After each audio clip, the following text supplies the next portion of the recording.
Hey Questers, and welcome to another episode of BMF, the unofficial home for all things Oculus Quest. Special thanks to the devs for sending me this game to check out.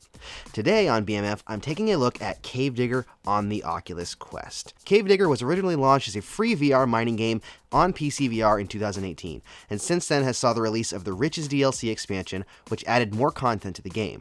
Now that game is coming to the Quest with even more content with their latest expansion, Railway to the Depths, and the Quest version comes with both expansions included.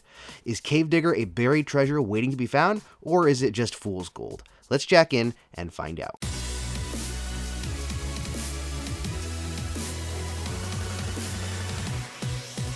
In Cave Digger, you're tasked with digging for gems, precious metals, and even artifacts and oil. Every item you get adds to your dollar total, and you can spend those hard-earned dollars on equipment upgrades or upgrades to the town and the train. Speaking of the town, I'm quite happy that the town exists, because as I was playing the game originally, you start off in a saloon that has an elevator and a mine shaft. In the PC VR version, you can see outside through the front door.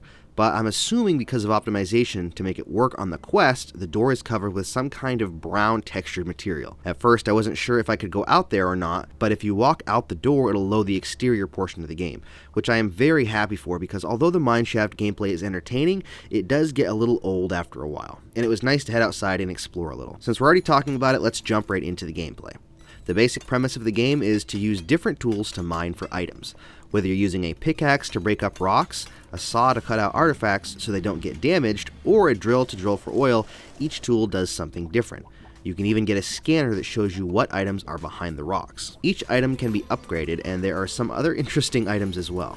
Dynamite is fun, but one of my favorites is the power glove or gauntlet, whatever they call it. You collect the stones needed to power the glove while mining in the shaft, and each stone makes it stronger. I found this to actually be the easiest and quickest way to mine because holding down on the trigger draws all the items you uncover to the glove, and that makes it super simple to collect your gems and metals. When it comes to gameplay, it can be a little hit or miss. My character would get stuck at times, so I couldn't move around using the smooth motion, and I'd have to teleport to get out, and I actually think that if you have a large enough guardian, then it was better just to walk around inside of the elevator. Most of the time, the rocks break when you hit them, but there are times when the pickaxe or other tools will just pass right through the rock, and gems and other items you try to collect would not let me grab them and just pass right through the floor instead of landing on the floor so I can collect them, which did get frustrating at times. If the game was just the mineshaft, I'm not sure how much exactly I could keep playing, as even though it was fun, it did start to get a little monotonous. Heading outside though brings more content, which I am very happy with.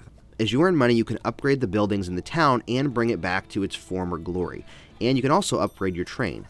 Speaking of the train, in order to ride it, you have to spend the money on the handle, which I highly recommend doing before upgrading the buildings. This allows you to ride the rails off to find more treasure, and you can even discover a pet, which is essentially a traveling treasure chest that you can throw items into to collect them, so you don't have to keep running back to the train, which ends up working out really well. The train is actually pretty cool. The lever allows you to go forward or backward, and instead of just being a train ride that you can't do anything with to go from one location to another, you can stop anywhere along the track. And you'll need to. There are treasure chests, mine shafts, and other things to explore along the railway, and you can even upgrade the railway to eventually unlock additional content. Heading out on the train is not just more fun and entertaining than the mine shaft, but you can also make a killer amount of money doing it as well. I made $6 grand just from one mining trip on the train. Graphically, the game is very basic, with little to no shadows, very simple textures, and outside can look a little hazy at times. That may be a creative choice, but it's hard for me to tell. It has sort of an old western steampunk feel to the whole game. Sound-wise, the music is a mixture of western and other musical genres, and the sound effects sound good. Each item has its own unique sound, and I really like how the steam train sounds. Quest tracking did seem to work well, even when moving around quickly,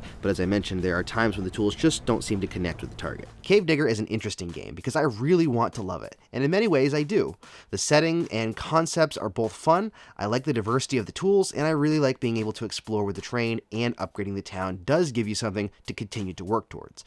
I found that the newer gameplay outside of the saloon was actually more polished and functioned better than the original gameplay, which works, but losing jewels and items because it won't let you grab them does get annoying. So, having said all that, I did enjoy the game even with its annoyances, so if you can look past those issues, I think it's a unique game with a way more content than I was expecting because of the new expansion.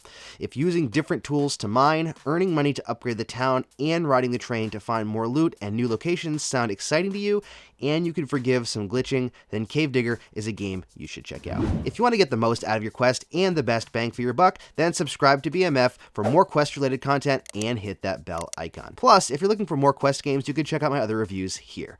Thanks so much for watching, and happy questing.